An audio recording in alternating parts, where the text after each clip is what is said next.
that's been kicked in the nuts by fake news. Nobody knows what to believe. I don't know what I said. We need one maverick newsman to cut through all the noise and tell us what's really real. I'm not that guy. Hello! Welcome to Really Real with Richie Redding.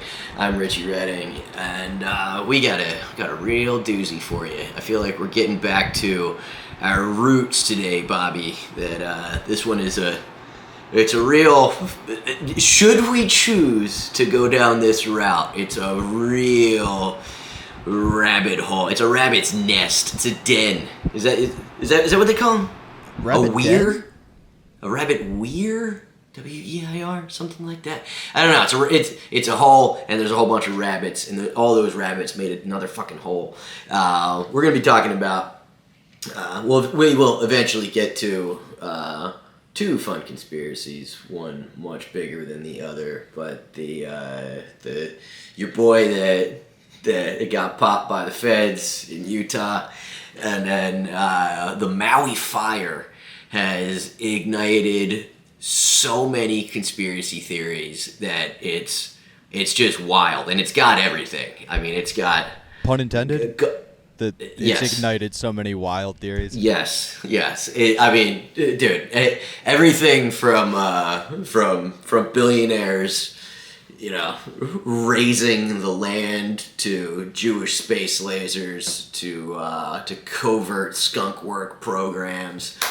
Oh, I'm excited about it. I am excited, but I'm also a little groggy. That I have this fun thing where every once in a while I trust my girlfriend, and that is the problem.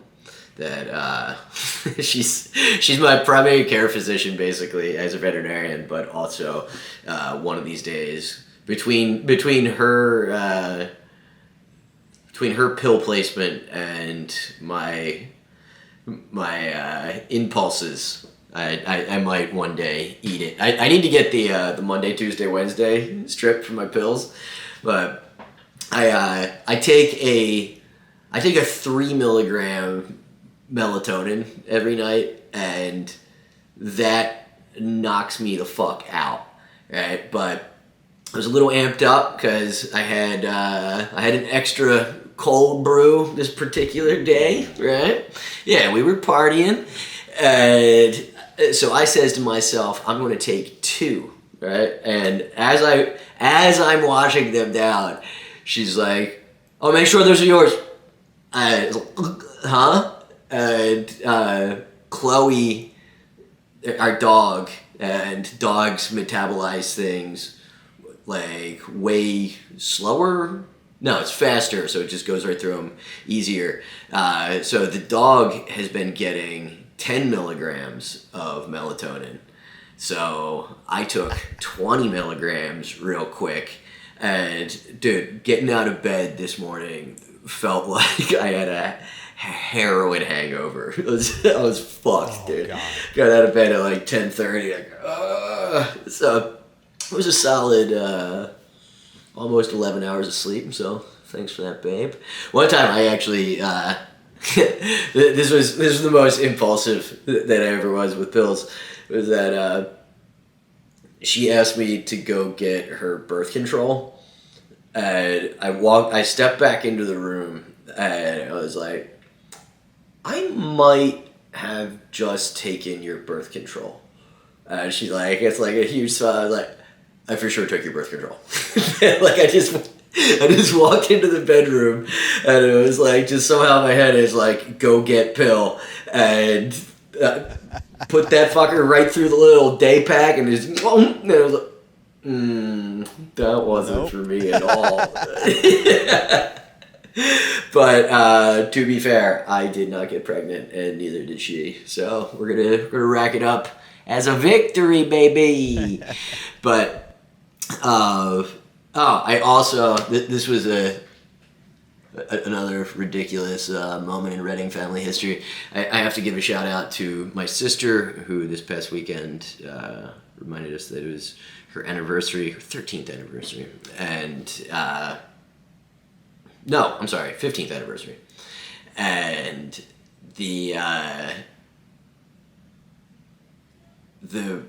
so she had possibly 16th. Yeah, let's say 16th. Yeah, because I was still drinking at the time. I was still dating this Hayward.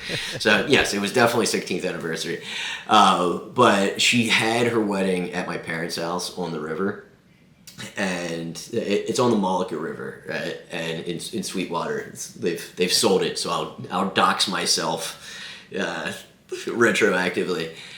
And it's this beautiful spot. And it's like, it's on this point, so you've got river here, you've got the canal that comes and meets that. But it was also like the hottest day of the year. It was like 103 degrees, and they always send the groomsmen out to cook early. So we're out there in tuxes like dicks. My brother-in-law is at least 350. I just watched him sweat through the knot of the tie and just watch it. It was like a dark gray tie. I just saw this thing turning black as his neck sweat just started sweeping, just like weeping through it. And there was a legendary dickhead on this river who was this dude that had an amphibious car. Right, and there's like a little beachhead right across the canal from my parents, and this guy would. So there's this place called the Sweetwater Casino, and he would go there, he would just like hang out with like a 6-pack, and ask people if they wanted to take a ride in a floating car, and they would get out there, and then he would hit them up for money, it's like, I pay for all this with donations, but your boy was always in a Speedo, sometimes in a thong, and had the most glorious balding mullet you've ever seen, dude. I mean, just a full-on Kentucky waterfall, like a Sounds like your dog inspiration. Yeah, dude. No, I mean this thing. Mine is a 0.5. His was a 10, and like Dog the Bounty Hunter ratios of front to back. It was wild, and so this thing is dragging on forever. This fucking wedding, and I'm facing the direction I'm facing downriver, like, from the casino, and it's like the sun's perfect, so that I can only just squint it down, and I was like, that's the floating car, and I'm getting giddy, dude, right? Because it's my sister's wedding. Do I want these pictures to be ruined by a man with a mullet in a floating car? Absolutely. So I'm seeing it coming, and it's like it comes past like the full flare spot from the sun, and it was like, oh hell yes. And I mean, dude, this thing goes 2 miles per hour. It's just put, and it's like it looks like like a miniature version of like the old 50s cars that they have in Cuba. Yeah. It says put, and it gets to the exact and people from the wedding also, like, I see their attention start to get like peeled away, that there's like, what the fuck is this thing? And it gets to the exact point of "you may now kiss the bride," and they're here, and there's a floating car and a mullet like just making full eye contact. Right? And he's also got his awful mulleted wife with him, and dude, I mean, there's obviously the wedding, everybody claps and shit, and for the whole part after, they're just like doing donuts, like in the full view of where all the pictures happen. And then finally it got to the point where like the families are taking the pictures, and they're still putting around, and like, well, they had already like gone up and done some donuts up on the beach and shit, and they come over, and the bride, this guy's wife is yelling up like as the Reddings are taking their pictures. She's like, "Did the bride and groom want to take a ride in a floating car?" We ignore them, and we ignore them for like 3 times until finally she's like, "Do the bride and groom want to take a ride in a floating car?" I turn around and go, "Fuck no." And she goes, "Well, fuck you too." And they turned off and just put away at like 2 miles an hour.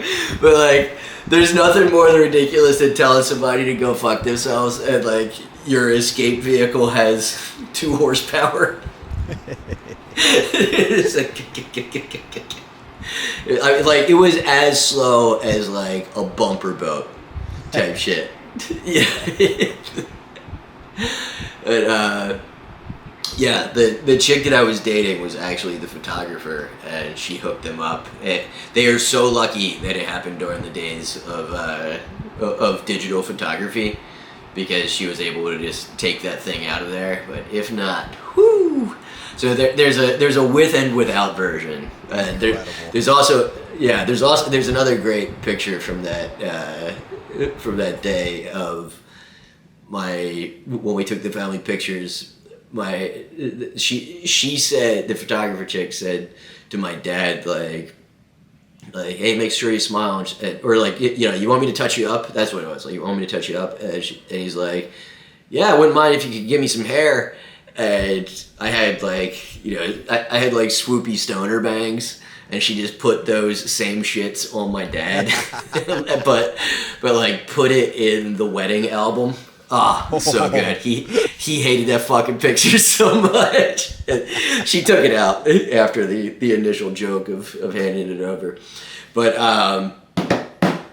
oh wait, before I close out this topic, so, and I tried to find it. I should have jumped on the Wayback Machine or some shit. But that guy with the floating car, the floating Molly, like, a year after they moved from that place, my dad sends me this article. He's like, "You're not going to believe this shit." And it was I want to say it was in the Inquirer. It was in one of the Philly papers. And it was like, "Man in amphibious car rescued by Coast Guard with drunk teens on board." You don't have to bother finding it, Bobby. It's a tough find. But yeah, so that dude got... There was some kind of flash flood, and that dude wound up, I think he was on the Schuylkill, and he got hung up on rocks and had to calls 911. They call the Coast Guard, and this asshole has 2 underage girls in bikinis on the boat with him. He's rocking his fucking banana hammock, and the paper somehow got a quote from the redneck wife, and she's like, "He just loves showing people that car." It's wild that dude didn't catch charges on that shit. How? Did you find anything about it? No, I was just seeing if I could. Yeah, I mean, it was like one article one day type thing. It was like a blip of a blip. But if I cannot give a more full-throated Richie Redding endorsement of the show, Down for Love. We're 3 or 4 into it. I don't know. Did you get into Love on the Spectrum? No, it hit a little close to home. Fair enough. But Love on the Spectrum was fun because you're watching autistic people who are just the most authentically unfiltered people alive, and it's like with pandas that it's so hard to get 2 pandas to actually fuck. It's just gotta be completely perfect in order for them to go for it. But Down for Love, dude. I've never felt guiltier about, buddy.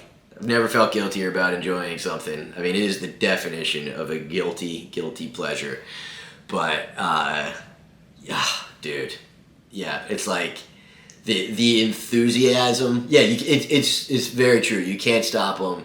That it's like the love connection that's so authentic and immediate is just like, you look amazing. So do you. I love you. And it's just like just holding hands, all clumsy. It's so good, dude.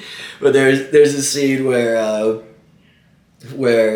these, they're like 25 or whatever, and they kiss for the first time, and then they just like won't stop kissing, and they're in front of both sets of parents making out, and the father of the girl meets the guy while he's making out with his daughter. And he's like, see, you're kissing my daughter there, because they're Kiwis or whatever, they're from New Zealand. And he goes, we're together now and you can't stop us.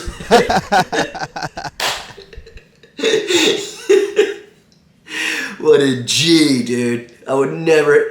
I've been with Lisa for 9 years. Anything beyond one peck, I'm like, all right, your parents have seen enough. Just tonguing her down. But there's another dude who he's is he from Belize? He's Latin. He's of Latin extraction, and this dude shows up on this second date with a phone full of poems that he wrote for this girl about how beautiful he is. But he's also got like he's got like an Australian-ish, the New Zealandish accent, but definitely with a Latin bent to it. And he's delivering this like, I want our eyes to look into each other and talk and tell each other that we love one another. but also add Down syndrome to that. This girl is just queefing. I mean, she's all over. This dude could pull. I'm telling you, he could pull this same shit on just any goofy American white girl. And I think he would be the pussy getting his Down syndrome dude in the world.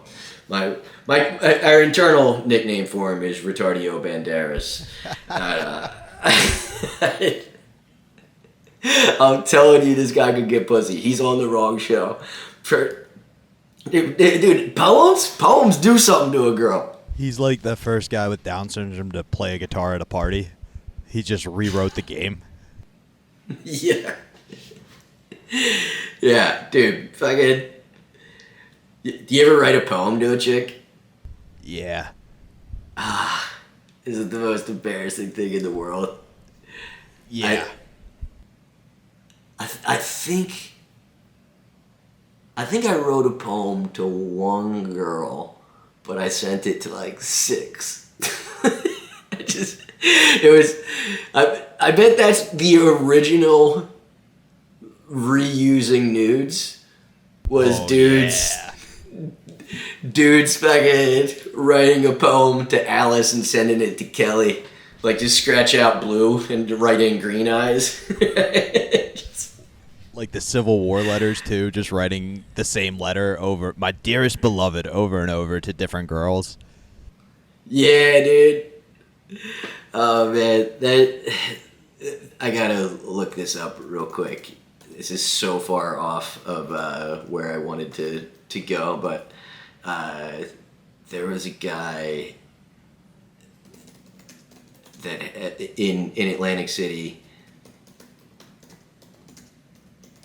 that got caught. Here we go. Oh, fuck off with the... Dear listeners, please hang in there. While you do this, I had a girl do the whole thing of like, hey, I had to write a poem for college admission. We were like seniors in high school. Would you be willing to read it? And it was a love poem to me, but I thought she wanted me to like actually annotate it. So my only response was, it's good, but a lot of slant rhyme. She never let me live that one down. A lot of slant rhyme. So you gave notes? I thought she was like, hey, I need you to look at this for my college admission. Tell me if it's good or not. And I didn't realize it was about me. I was just, again, remember that whole Love on the Spectrum comment? I was like, oh, she needs it analyzed. ABBA.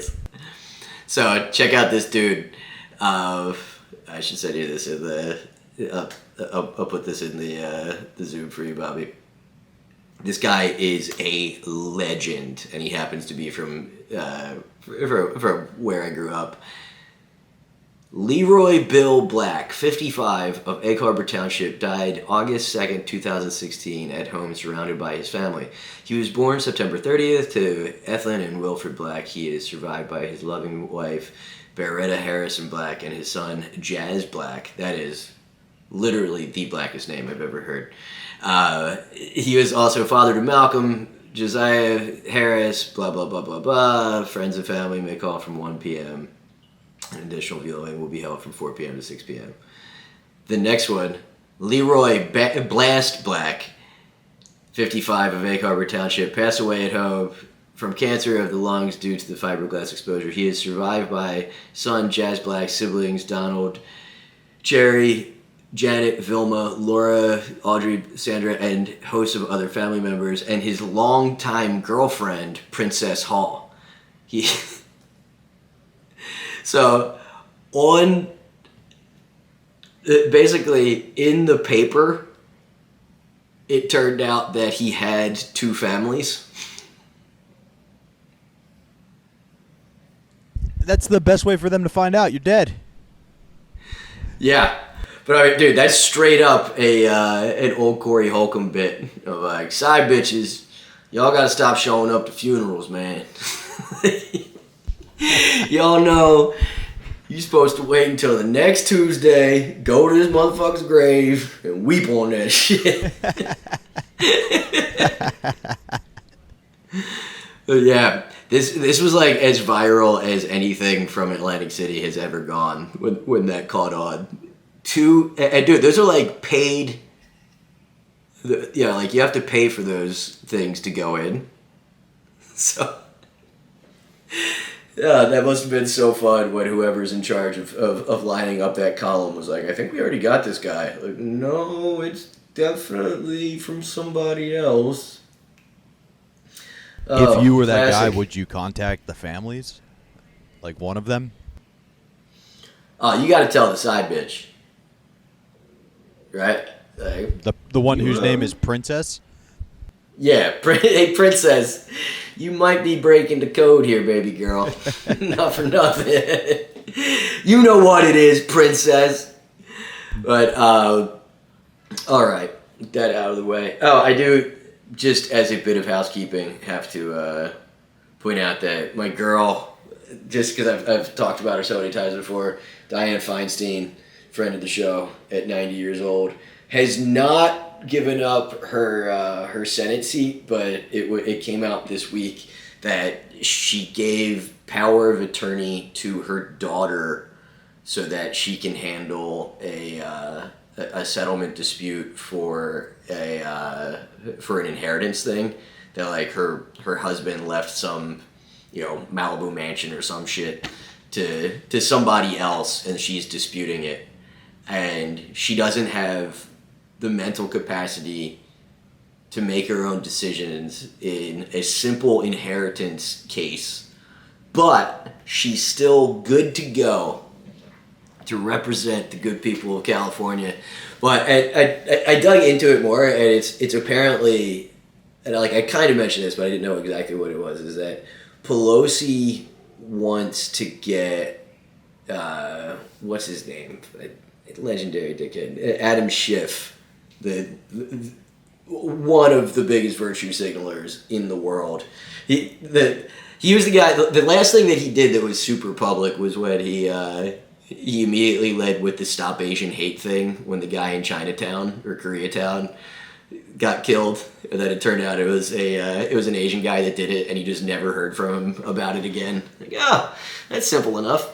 But she wants to nominate him and Newsom in his own phenomenal virtue signal. He announced that if she retires, then he's going to replace her with a black woman, but Pelosi wants to have say over it. So she's apparently, old Big Tits is pushing her to just stay in until the next election, and they can try to cherry pick it for Schiff. But I think the new rule should be nobody gets out of Senate or Congress.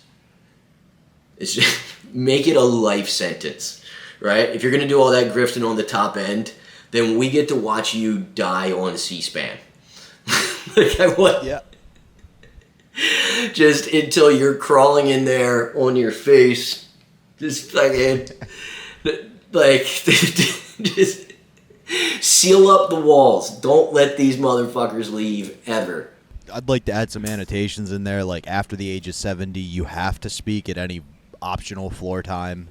Like, let's give these guys a mic and just let them run wild. And they have to wear white pants Yeah. so that we can tell if they do to themselves. Let's just make what should be your private final moments just the most fun national embarrassment possible. Just Yeah. I want to, and no diapers. I want to see if it touches cotton, it makes it all the way out the leg hole. No underwear. You hear me? You hear me, Pelosi? If your uterus falls out, just let it hang. I was friends with a girl in Philly that was an occupational therapist, and she specialized in dealing with old people. And she swears this is true, that she was with some like 90-year-old lady that had all kinds of dementia and shit going on, and she was standing up and she had a coughing fit. And she's like, and I just saw something fall down, and I was like, oh, that's her uterus. So I just went, whoop, and put it back up. And the doctor was like, gold star for Brittany today. Like, there's no, how much, like, for that to not come with some kind of bonus, Oh, yeah. You're still just, I'm still just salaried when I just retrofitted / fisted a uterus into some old broad. Nah, let it dangle. Let it dangle, Pelosi. Yeah. Dude, occupational therapists go through hell. We had a patient I was supposed to work with, the camp counselor's or camp director's son, and his son got hungover. So the doctor gave him a double dose of laxative, and this kid weighed 400 pounds and made his son clean the diaper that night. And the kid just thought it was hilarious, but you're looking over at his actual aide who gets a week off, and you're like, oh shit, you have to go through this every night. This isn't a joke to you. This is your Monday to Friday, 9 to 5, baby. You gotta love the game, man. It's you really incredible. gotta love Yeah. the game. That's amazing. But all right, moving on to the FBI shooting thing. I don't know how to feel about it. On one hand, and I don't think we can even read the things that he said, because it is most of it seems to have been pulled from the internet, from the ones that did actually publish it. But I mean, did you see the threats? He was saying insane shit about a whole bunch of people. No, I didn't catch any of this, actually. Oh, really? Yeah. Yeah, I mean, well, first of all, I want to say that how much I completely resent that we're supposed to say unalive now on the internet, because supposedly the algorithms, even if you don't post it. So check out that first one. So I hear Biden these are some of the things he posted. I hear Biden is coming to Utah, digging out my old ghillie suit and cleaning the dust off the M24 sniper rifle. Welcome, buffoon in chief. So he posts that, which in and of itself is an obvious threat, but then he also posts, the next thing that he posted was pics of himself in a ghillie suit, and then from super far away hiding in the grass, and you can't see him. I mean, he's in blue jeans, but you can definitely shoot for the jeans. But a very real threat is made, right? But of course, it always comes down to the. It's funny that the New York Post went harder for him than anybody in terms of trying to kind of carry water for him and make it seem like it was some kind of outrage. Pause on. Ah, there we Yeah, pull up the New York Post thing. Trump supporter killed in FBI raid was a teddy bear who cares for blind son, but the type to sleep with gun under his pillow, according to a neighbor. But it's just all these things of like, he was a decent guy, he totally cared about his neighbor, and the incident ended in what locals describe as a hail of bullets at his home in Provo. And I can't believe it. This happened to him. He doesn't seem like the type. Blah blah blah. All that kind of shit. But he also posted stuff like, I just had a fantasy where I'm pointing my suppressed 45 through the bullet hole or through the open hole in Alvin Bragg's head, and like he went for like Bragg, Kamala Harris. There's a whole bunch of them on Biden. Yeah.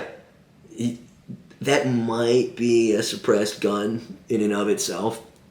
So it was very weird that at first there was nothing.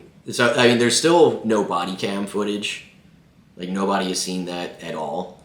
And I only recently, and I have been checking on the story, something popped up yesterday saying that that he was brandishing a .357 Magnum when they came through the door.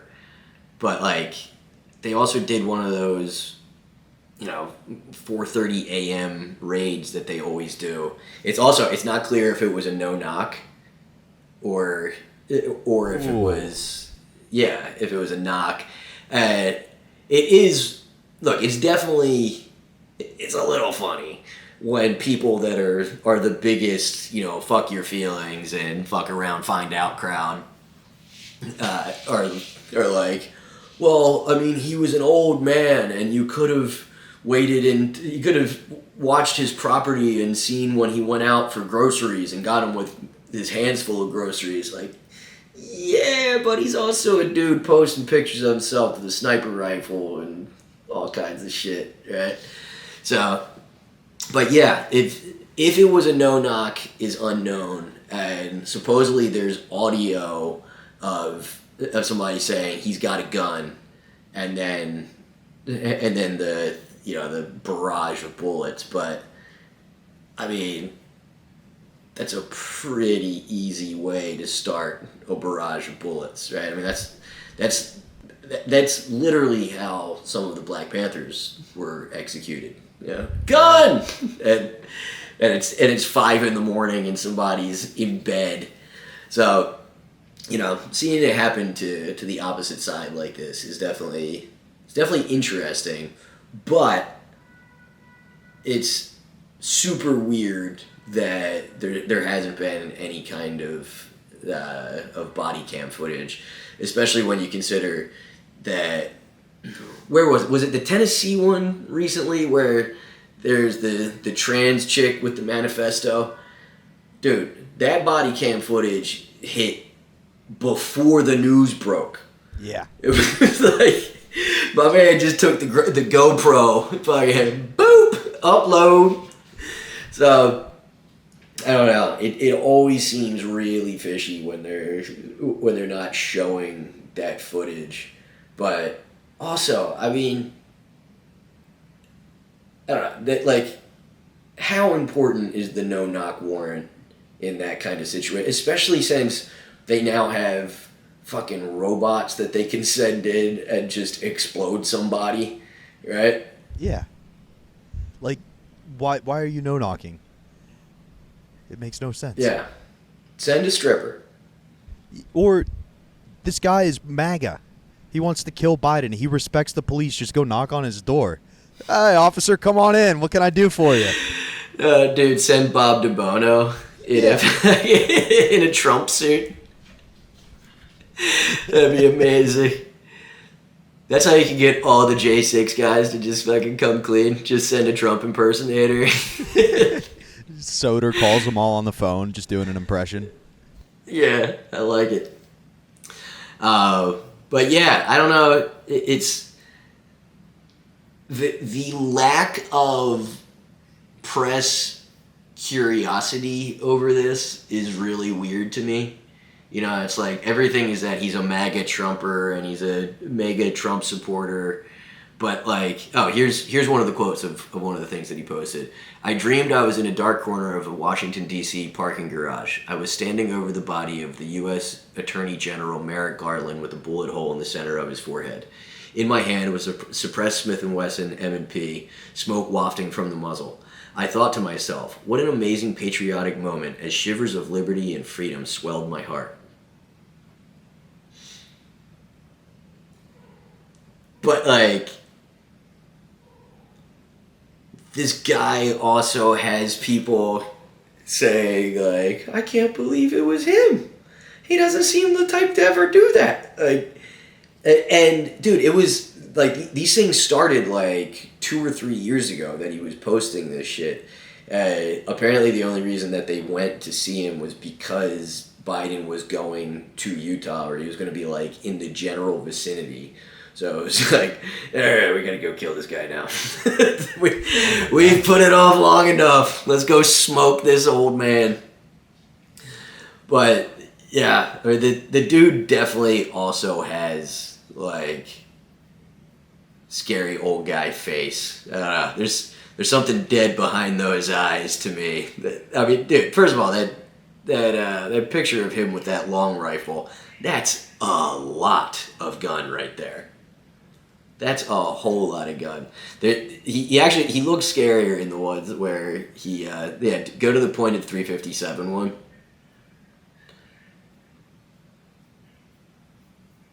Is that coming up with photos? No, that one's not in this one, I don't think. Oh, okay. But yeah, he has that like Wilford Brimley face where if there's not a mustache there, it's off-putting. Don't trust those guys. Very much so. Don't trust a guy that's still got a mustache when he doesn't have a mustache. That's just a general rule in life. But all right, I gotta move on to. I broke my brain on this. Bobby, this is up to you. We have a couple topics we could do, but do you want to really go down this rabbit hole with me, brother? It's really real. We got to go down the rabbit hole. All right. So this all started with a guy on that used to be a comic on my Facebook feed posted a thing saying it was like super weird that the cars are burnt up but the trees are not. This looks exactly like the California fires. I think we all know what this is. #DEW. And then a bunch of guys jumped in like, absolutely, dude, D3W and all this shit. So I have to go figure out what he's talking about. So yeah, it's directed energy weapons is the thing that it sparked a bunch of people with conspiracy theories about directed energy weapons and also just what the hell is happening in Maui that created the intensity of these fires. You can pull that up for now. Is that up, Bobby? I'm just keeping that window open just that way whenever Yeah. I need to throw the picture up, it'll be there. So, the first thing that comes up, of course, is a Newsweek article about how the wildfires spark a conspiracy theory, but nothing about there's nothing more dismissive than just immediately saying like, oh, well, this is a conspiracy theory. Yeah, but a lot of conspiracy theories are right, right? Like, I mean, Yeah. my entire generation's first brush with a conspiracy theory is JFK, and that holds a pretty good amount of water, dude. Right, so like, I will always have a problem with just hand waving something away, but then also another way to kind of brush it aside is that the Newsweek thing said that Stu Peters is the guy that's pushing them. Who I had to find this dude, and he's like he's the perfect fool for conspiracy theorists because he believes in everything, like every single thing. This guy believes it, like fucking from flat Earth to birds aren't real. He's constantly posting shit about that, but it's like under the guise of being some kind of intellectual that has like inside knowledge of what's happening. So much so, this is a perfect explanation of that. Is put this up. This is a tweet from this dude from yesterday. The CIA wrote Toby Keith's "Courtesy of the Red, White, and Blue" as a psychological operation to get you to willingly send your sons to fight and die in the desert of some shithole country. If that's not the most galaxy-brained take in the world,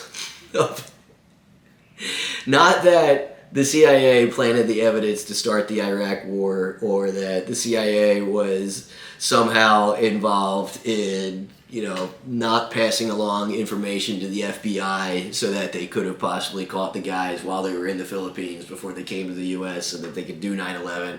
No, they wrote the #1 hit song by Toby Keith that got rednecks riled up in order to join the military.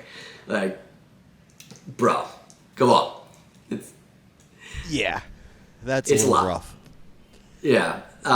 Winds of Change but- is so much more melodic. Yeah, so I got, I did about 6 hours of research on this, I would say, into direct energy weapons, and and I came into this with nothing, so I'm just another dickhead on the internet, make that perfectly clear, and I I'm more likely to dismiss this type of thing than to believe it, right? But because it all starts with dudes looking at pictures and videos and saying, oh, those trees didn't burn. How's that possible? It must have been a laser that zapped these things, right? But there are anomalies that happen during fires, and because they were saying that during the Paradise things, also the huge Paradise fire, and even the fires up in Canada, that there was they were just behaving weirdly, but shit behaves weirdly, and the conspiracy guys also are oh well, this is just a play to say that to push the green agenda and say that this was caused by climate change, and then it always turns out that it was arson, right? But it's both those things can be true. Nobody's saying that the climate started a fire. What they're saying is that there's record drought followed by flooding that clears out any other kind of root system, followed by more record drought, and a fire that just fucks everything up because it's dry and there's nothing to, all the fuel is just ripe for going up. And so with Maui, it's it's really interesting because but then it didn't, the thing is that it was also some asshole started this thing. But with Maui, they're oh, is it possible that a hurricane missed it, and then somehow these fires started once the hurricane was gone? It just seems too perfect. And then, and also it's burning up all this super valuable land, and there's celebrities that are trying to buy it right now, and all these things. But and it's and one of the things is that there's trees burning from the inside, and there's either trees burning from the inside, or there's trees that are right next to a parking lot and they're totally fine. But there's all these high-level firefighters that are yeah, fire's weird. Weird shit happens. We don't know why. There's moisture inside. Maybe the winds fucking moved it one way or the other. Because you don't hear. There's one of the things that from Maui was that the Lahaina church was still standing. The one, like the big original Christian church, was unfazed by it. But it's like, for some reason, conspiracists on neither side are like, oh, well, that was the other side that did that. They're both like, yeah, that was God. so like, God is the original conspiracist, I guess. But, so here's where this shit does get weird, is that there's the idea of direct energy weapons is like something that was foreign to me. And at first, when it comes up, even if you go on Reddit and look them up, the thing that comes up most is Savannah syndrome. So, like, the questions are, do these things exist? Yes. Can they start a fire? Yes. Yeah, there are lasers that we can use. Were they used in Maui? There's no way to know right now. But all of the research and all of all the R&D shit that happens on these things in the U.S. is in two places. One is in New Mexico. The other one is in Maui, and it's the Direct Energy Directorate in Maui. So I'm gonna get into them, but also it's like, first you have to step back for a second and look at the fact that a thing that's probably hard to understand for any of us, or that you just don't think of, is that most of Maui is considered desert. Right? Did you know that? I didn't know that. No, I assumed the rainforest, actually.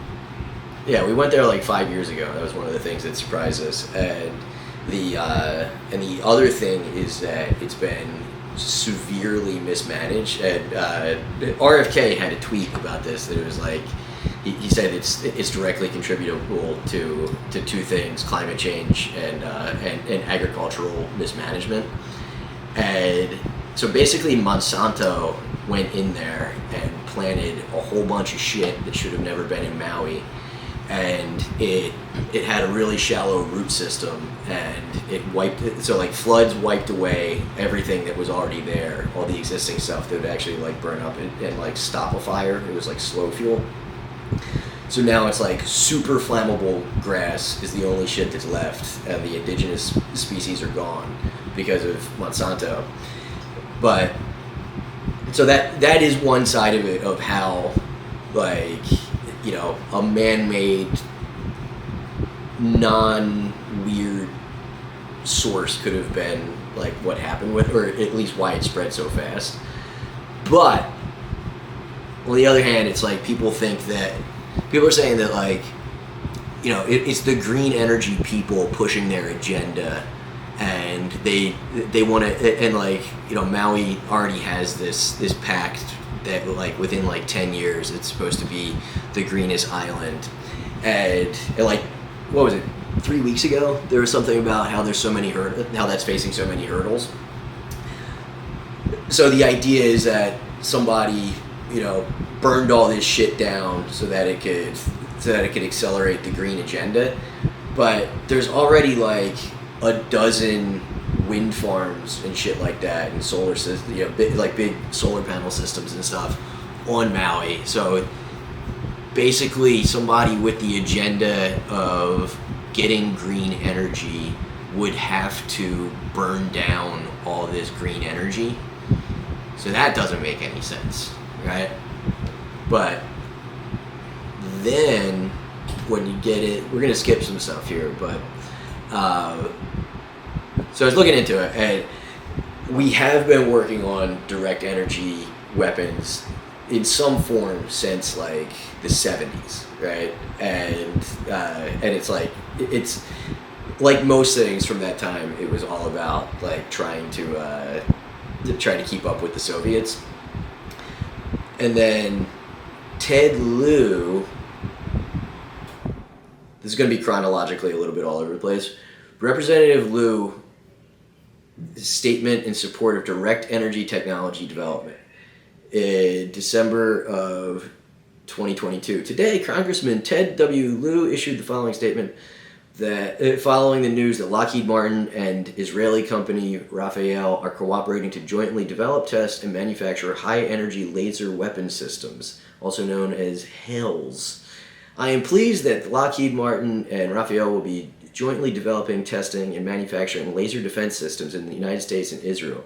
In order to protect our nation, we must work alongside allies like Israel to address urgent threats to our national security. Directed energy technologies like those that will be developed through this partnership will improve our defense capabilities while ensuring greater security for our allies. I am pleased to have led the effort to leverage the U.S. and Israeli expertise on defense technology development by introducing the blah, blah, blah, blah, blah. So, fun part about this is that the way that thing works is that we give billions of dollars to Israel to develop these weapons, and then when they develop them, they sell them back to us. So we basically gave Israel the same deal that like Pfizer got. It's like, here's $1 billion to make a vaccine. You made it? Can we buy that off you? Like it's the dumbest system possible. But yeah, so we got to watch some of these videos, Bobby. Go to let's see the ones on Navy boats, right? You see that one?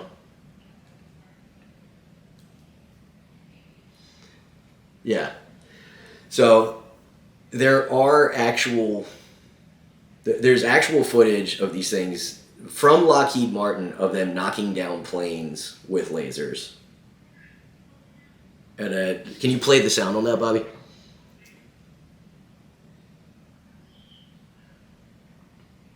Start it at... start that one right from the beginning. Sound? Do we have sound? Is there sound? Yeah. Okay. Oh, there it is. A big advantage of Go ahead. lasers is their fast reaction time, as the laser literally travels at the speed of light. Additionally, lasers have the ability to fire numerous shots, as they don't exactly They need put that drone ammunition, out not just to to mention fucking knock it out of the significantly sky. low cost per shot, as they use electricity. Now, only one question remains: was it a PS4 controller or an Xbox controller? So, yeah, so that's the first acknowledged one that's on a U.S. boat, right?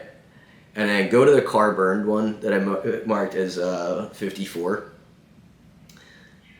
And it does start to get weirder, and the burned up car does look pretty familiar from like the Hawaii footage. When you see laser weapons, they tend to be a color, right? Red or green or something like that. Real lasers, one of the key advantages that they provide is that they are invisible. You actually can't see them. You just see And that is very them interesting. starting to blow something up. So if we take a look now at what the Athena did to a truck. So we're looking at a truck engine, and the Athena within seconds was able to beam right in there, heat the whole thing up, and burn through the engine of this vehicle. So if you imagine if And you this see was that like vehicle, from a all of drone. sudden, this hole would start appearing in your engine, and the whole thing would just disappear. That's what these lasers That's do. good. Now, there's some other key advantages that we should mention. Let me give That's it, bub. So yeah, these things they're invisible, and they can rain down from invisible heights. A little bit scary, right? But it's like, okay, are they actually using them? And then you get back to, I don't have time to play all the videos from it, but Rumsfeld, I remember watching Rumsfeld talk about it in like 2003 or something, that they were talking about like, you know, technology on the battlefield, and he said that there's directed energy weapons that they were going to be using to disperse crowds that can heat people up from the inside. That there's microwave technologies that you can point at a crowd full of people and they start feeling like they're on fire, so they run away. and that was, you don't believe that, Bobby? No, that's terrifying. Yeah. Oh no, it's fucked up. But and so it's like, part of me is like, okay, he was talking about that shit 15 years ago. It has to exist by now. On the other hand, there's no way that if Trump had that at the White House when all those dirty hippies were out there, that he wouldn't have started cooking some motherfuckers on the inside. Yeah. Right? Like, and it just seems like there's been a lot of places where, you know, in Portland, where they were body snatching people in minivans, right? They were already breaking civil liberties. Not one of those blue-haired shitbags was like, I got all hot on the inside, so I ran away. So it feels like something that there's no. I mean, this is my same theory with the aliens possibly, or the, you know, with alien technology being in our hands, that we've never had technology that could fuck somebody up and not used it, right? This is the USA. So, and then another thing when you're looking into the direct energy weapons that comes up the most, like I said at the top, is like, the thing that comes up the most is the Havana syndrome, and CIA people supposedly, maybe we'll do a whole episode on it one of these days, but CIA employees that worked at the Havana embassy said that they had hearing loss and all kinds of shit like that.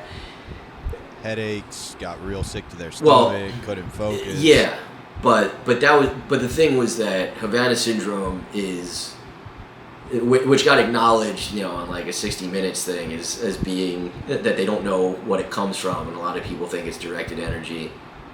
So how does it cause hearing loss in some people, upset stomach in other people, vision problems in other people, right? It's like, are they just changing the way that they turn it up or down? But also it's like, so now we believe the CIA. We believe the CIA, the people that work for the CIA, over the CIA itself, who says that they don't believe that there's directed energy weapons, and if the Russians have that, we don't know what it looks like. You know, like, so is it possible that the Russians have something that we don't, or that they know that those are being used against U.S. citizens, and they don't want to show their hand as also having something, so that's why they're not acknowledging it? Or it's really inside out. it feels like the CIA typically likes to leave things open, though. Be like, we can't confirm or deny if it's so, like, if they're coming out and giving a confirmation that it's not directed energy, maybe it is, they know something else. Like, all of those symptoms sound like auditory. No, they straight up say that they do not know what it is.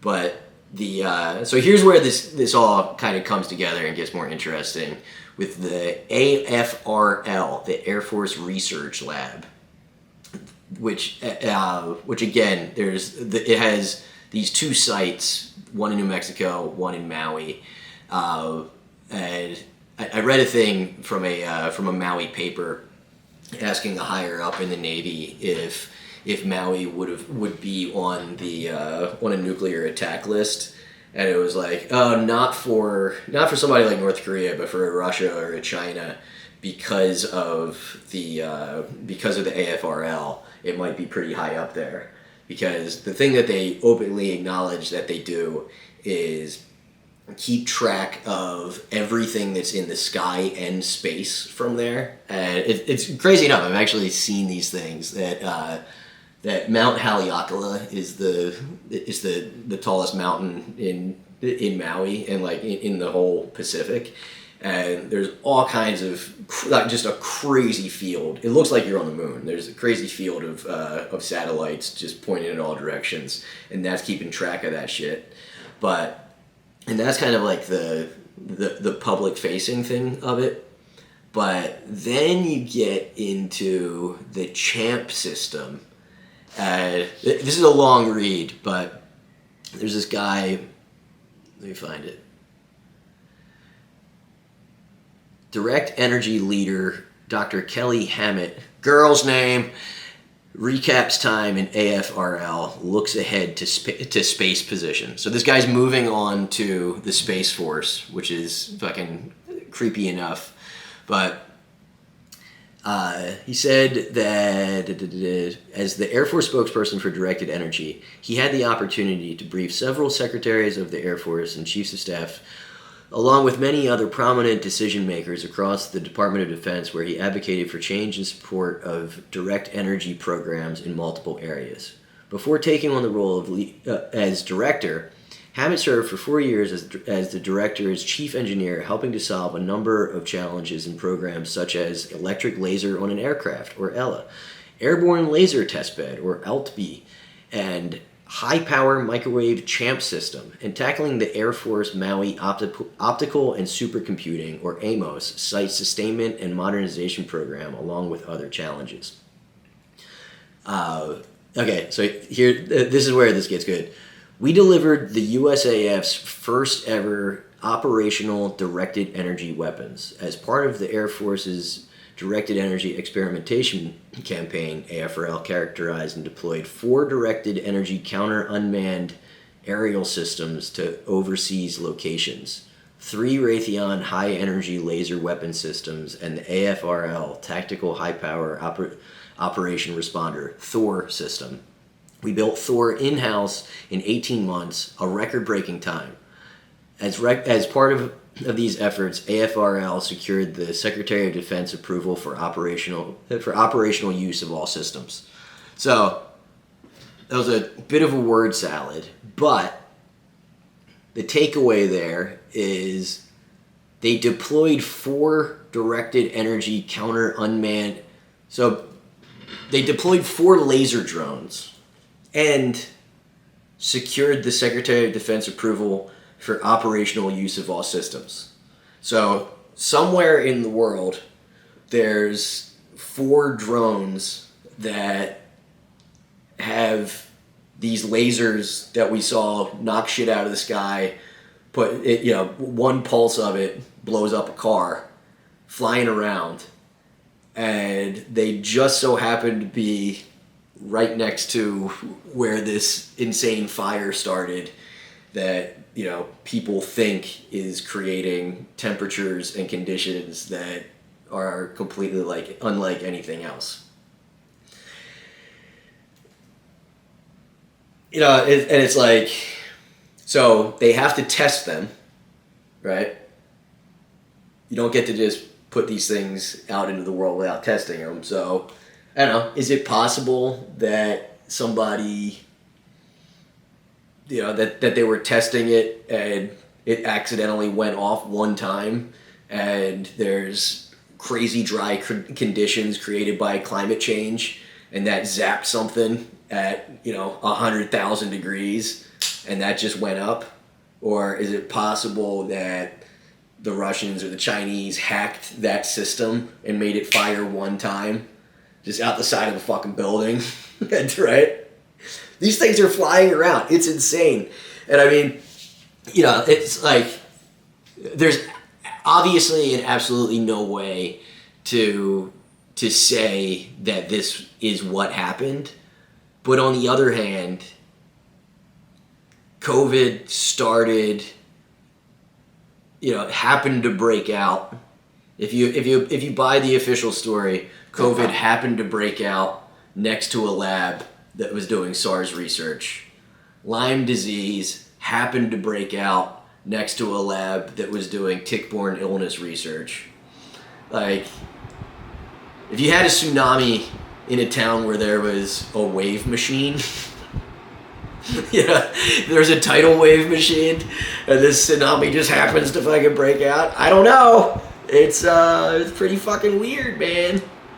So, then there's all the other shit about the rich people buying it up, but we don't have time to get into that. I will say the whole thing has really fucked my head up for the whole weekend, and I would love to hear opinions from people out there, if from our dozens of listeners or viewers, whatever you are. I would love to hear back from you guys about this. Do you like when I go down the conspiracy lanes, or should it all just be Richie stories? Should we just make fun of Bobby the whole time? I want to know. I want to hear from you guys. I love hearing from you. Thank you so much. Let's start a community. Isn't that what they all say? Oh, you guys did this. You built this. You built this. I did it. I fucking did this research. You sons of bitches. You just get to sit there and not even hit the like button. Go fuck yourselves. I'm Richie Redding, and that's really real. In a world that's been kicked in the nuts by fake news, nobody knows what to believe. I don't know what I said. We need one maverick newsman to cut through all the noise and tell us what's really real. I'm not that guy.